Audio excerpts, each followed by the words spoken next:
Los miembros numerarios de la Academia Mexicana de la Lengua tenemos la obligación por disposición estatutaria de ofrecer periódicamente una lectura de un texto propio, una charla, una conferencia, una exposición en las sesiones plenarias de la corporación que se llevan a cabo quincenalmente.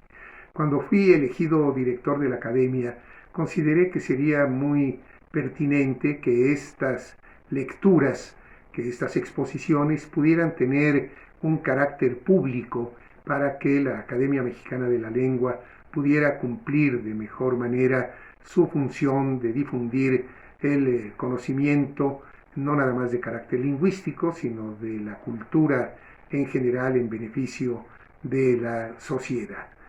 Ahora que estamos obligadamente confinados por motivos de la epidemia que afecta al mundo y a nuestro país en particular, hemos visto la posibilidad de que estas conferencias, como lo habíamos anhelado, realmente puedan tener una proyección pública que no tenían con anterioridad y que no tenían con anterioridad sobre todo porque no disponíamos de un auditorio. Ahora con los medios telemáticos con los que disponemos podemos hacer llegar estas lecturas, estas conferencias a un público en general. Quiero decir que la academia es una entidad plural que está integrada no solo por escritores, lingüistas o filólogos, sino también en ella están presentes filósofos, historiadores, abogados, científicos, médicos, arqueólogos, artistas, etcétera.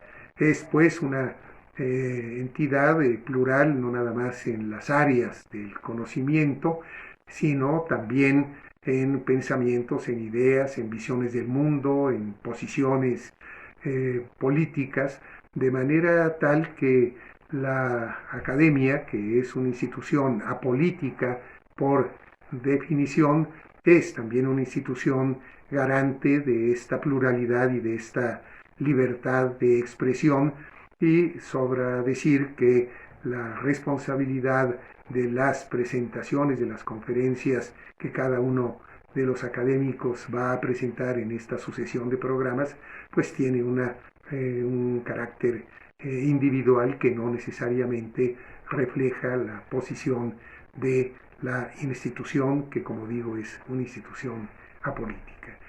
Muchas gracias y espero que estos programas puedan ser de su interés.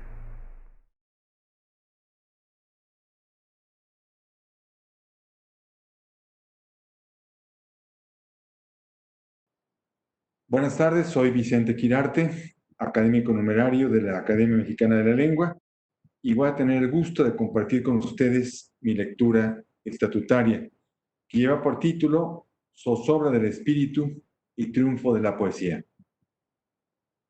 El año 2021 recordaremos el centenario de entrada en la mortalidad de Ramón López Velarde. Entonces, no tendremos el país que no hemos merecido, pero que merecemos. Sin embargo, seguiremos teniendo al poeta que acompaña y cuestiona cada uno de nuestros modestos intentos que él magnifica en heroicas aventuras.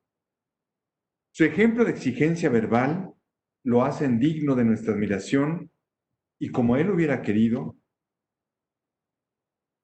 de nuestra constante lectura crítica.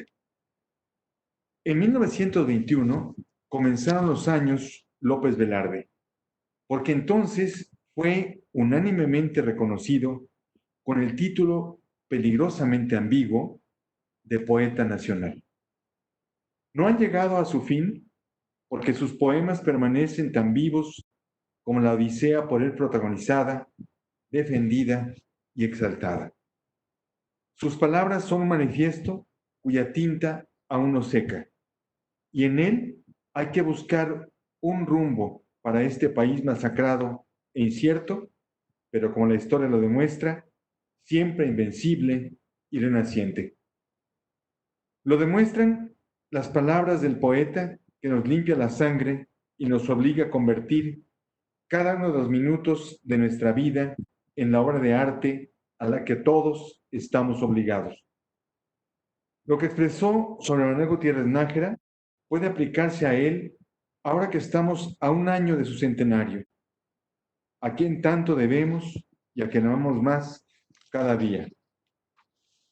Sin embargo, y por fortuna, aún faltan cosas por hacer. Por ejemplo, trazar las vidas paralelas de los otros escritores que en diversas latitudes llegaron a este mundo el mismo año que nuestro Ramón. Saber cuándo se enamoraron, cuándo tuvieron su primer empleo, cuándo descubrieron que la creación iba a ser definitiva y su principal vocación. A la 1 de la mañana del 15 de junio de 1888, nace en la ciudad de Jerez, Zacatecas, José Ramón López Velarde Berumen, hijo de José Guadalupe López Velarde y María Trinidad Berumen. En Lisboa, nace Fernando Pessoa el 13 de junio. En Madrid, Ramón Gómez de la Serna el 3 de julio. En San Luis, Missouri, Thomas Stearns Eliot el 26 de septiembre. Thomas Edward Lawrence en Gales el 16 de agosto. El 14 de octubre viene al mundo Catherine Mansfield en Wellington, Nueva Zelanda, y en un hotel de Nueva York, Eugene O'Neill, el 16 del mismo mes.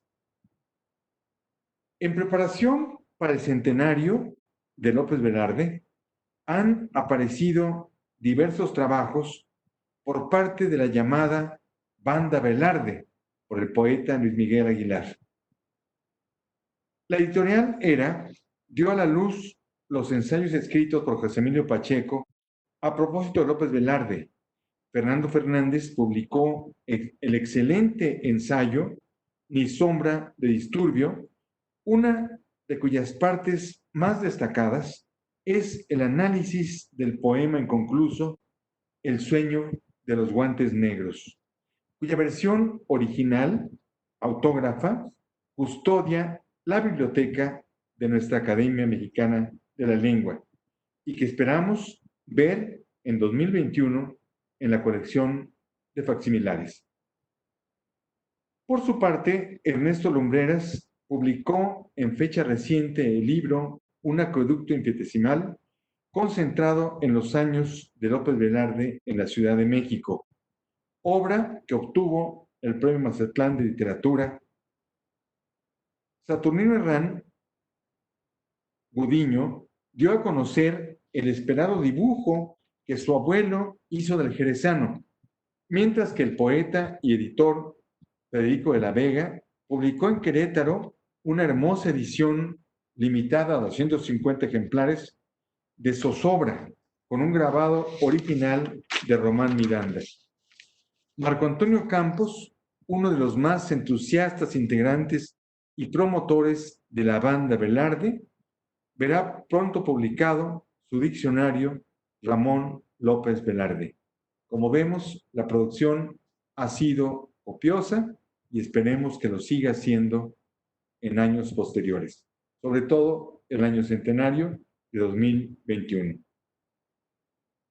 Ramón López Velarde publicó en 1919, es decir, el año pasado hizo 100, el libro de versos Zozobra, acaso el más intenso y propositivo de los volúmenes que dio a la luz en vida. Así como el ensayo Novedad de la Patria contribuye a leer con otros ojos el poema Suave Patria, López Velarde publicó en 1916 en la revista Vida Moderna 3 textos en prosa que arrojan luz sobre su poesía en general y en particular sobre los esfuerzos concentrados en zozobra. Se trata de los ensayos titulados La derrota de la palabra, del 22 de abril, El predominio del silabario, del 31 de agosto, y La corona y el cetro de Lugones, aparecido el 19 de octubre de ese 1919. López Velarde se había instalado ya en la capital de la República y su actividad como abogado y político no le impedía ser un poeta propositivo y, como el tiempo se encargaría de demostrarlo, un autor de larga duración. Zozobra es uno de los títulos más afortunados en la historia de la literatura, pues subraya como pocos una idea de T.S. Eliot, estricto contemporáneo de Ramón López Velarde, la diferencia entre el hombre que sufre y el poeta que crea. Como escribió José Gorostiza, nada había en su figura que hubiese podido proporcionar el menor indicio de la angustia que lo desgarraba. La zozobra es el mejor estado para crear. La duda, la incertidumbre, nutren al poeta más que la consumación. Mantenerse en vilo, en el filo de la navaja, obligan al ser de palabra a encontrar los vocablos que mejor designen y den cuerpo a sus pasiones. El poeta colombiano Darío Jaramillo Agudelo sintetiza lo que constituye una poética vital y literaria cuando escribe: los únicos amores posibles son los amores imposibles. López Velarde quiso ser obediente a Cero, al poderoso seductor imán de la eminencia, y desde el primero de sus poemas se mantuvo fiel a este sentimiento. Su título ya revela esta inclinación a la que es una tragedia para el común de los mortales. Para el poeta y el amante, una consagración. El poema se titula Aún imposible. Y su primera estrofa dice: me arrancaré, mujer, el imposible amor de melancólica plegaria, y aunque se quede el alma solitaria, huirá la fe de mi valor risible. El mismo año de la decena trágica, en 1913, termina en Aguascalientes el noviazgo de López Velarde con Magdalena Nevares.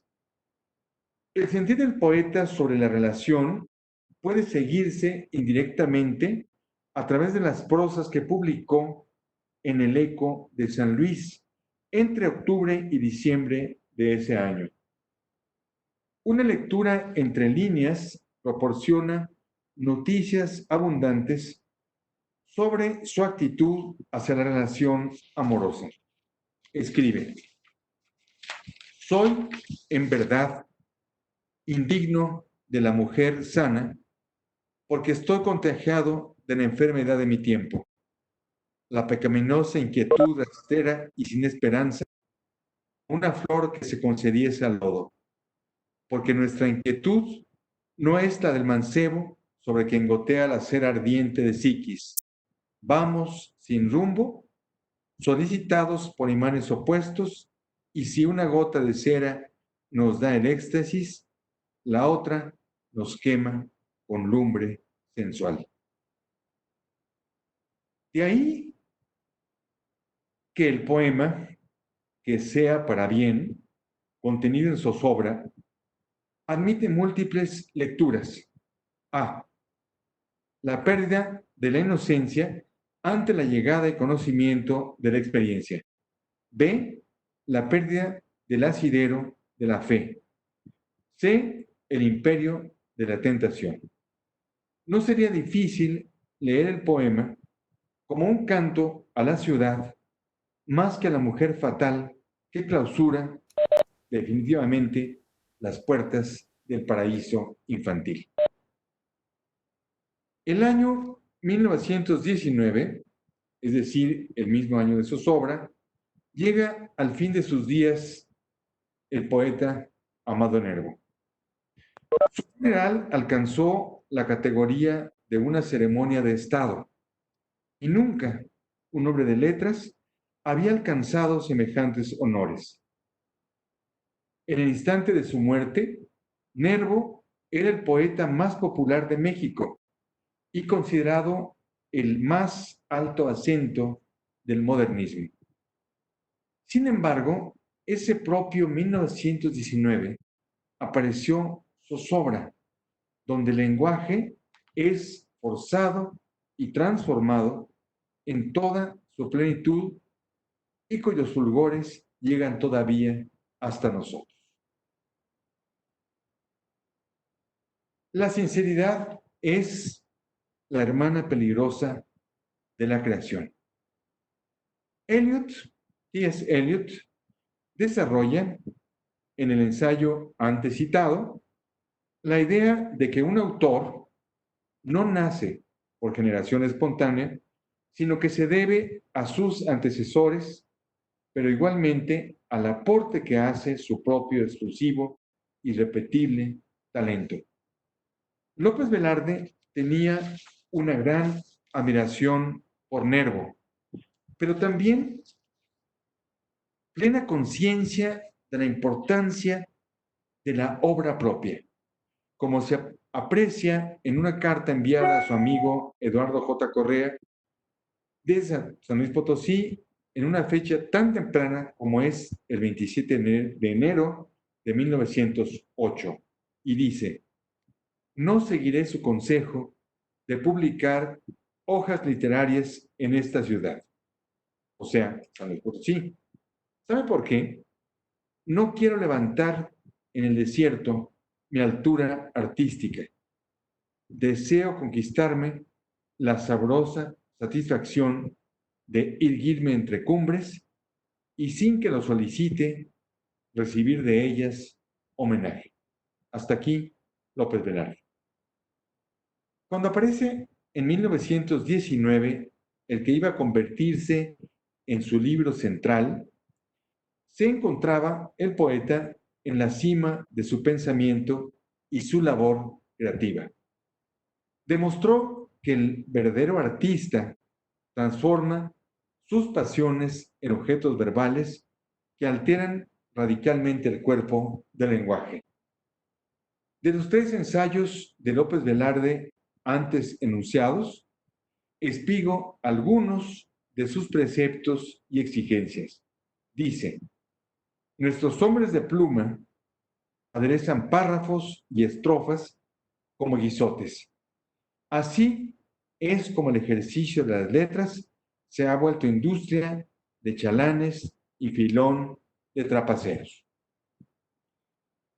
Para conseguir la más aquilatada expresión, nada hay mejor que cortar la seda de la palabra sobre el talle viviente de la deidad que nos anima. Antes de borrajear el papel, hay que consultar cada matiz fugaz del ala de la mariposa. Aludo a la lujuria del oficio, a la morbidez del estilo, requisito indispensable para cuantos persigan obra duradera.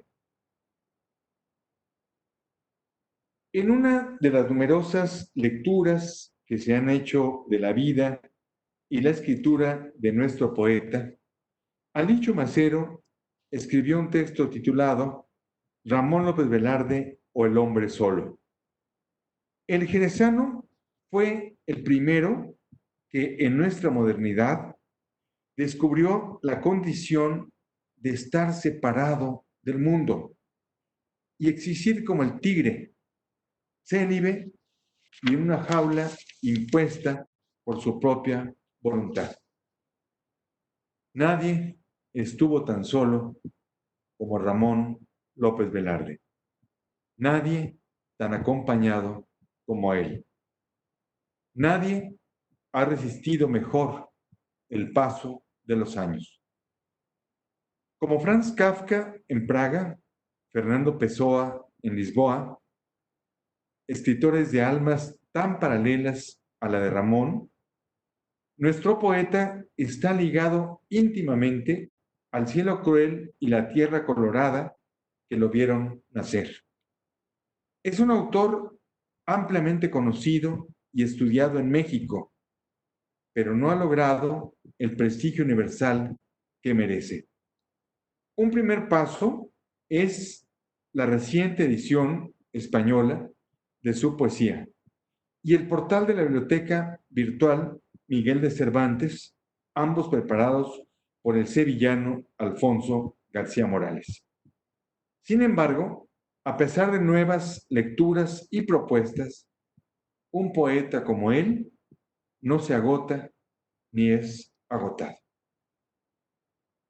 La poesía no sirve si no modifica al menos el corazón de un hombre, si no vence la resistencia de la mujer a la que se ama, si no transforma la voluntad del poderoso.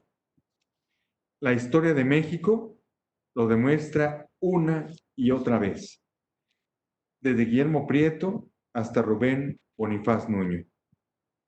Entonces como ahora, los valientes no asesinan, y si los cobardes persisten en hacerlo, inscriben en una lápida colectiva: me sobrevivo en vela, mereciendo que al corazón me apunten al matarme. Es un verso, son versos de Rubén Bonifaz Nuño. El poeta no cambia estructuras, pero sí es la autoridad moral que clava su flecha en el corazón del lenguaje. Recupera su dignidad inicial y es el primero en reconocerse mendigo sideral, réproba llama, cazador furtivo. El año 1921, ya se dijo, Ramón López Velarde llegó al fin de su aventura terrestre. De las oraciones fúnebres pronunciadas con ese motivo, la más significativa es la de Enrique Fernández Ledesma, su amigo y compañero de toda la vida. No obstante la emoción y la inmediatez, es notable la clarividencia con que sintió el alcance de la obra López Velardiana. Con las palabras de Fernández Ledesma terminan también las mías. Esta patria te llorará dentro de 10 años. Sus generaciones de entonces se asombrarán de que los hombres de hoy te hayamos dejado pasar recogiendo a medias la luz de tus luceros. Esos hombres ahondarán en tus abismos y entrarán en tu idea pura y tu palabra límpida. Pero también esos hombres se interrogarán conturbados por qué, siendo el amo del idioma novísimo, por qué siendo el revelador de los misterios de una emoción insospechada, por qué siendo aquel que arrojó hacia los astros y los soles del discóbolo de su palabra, no hirió la conciencia de su generación.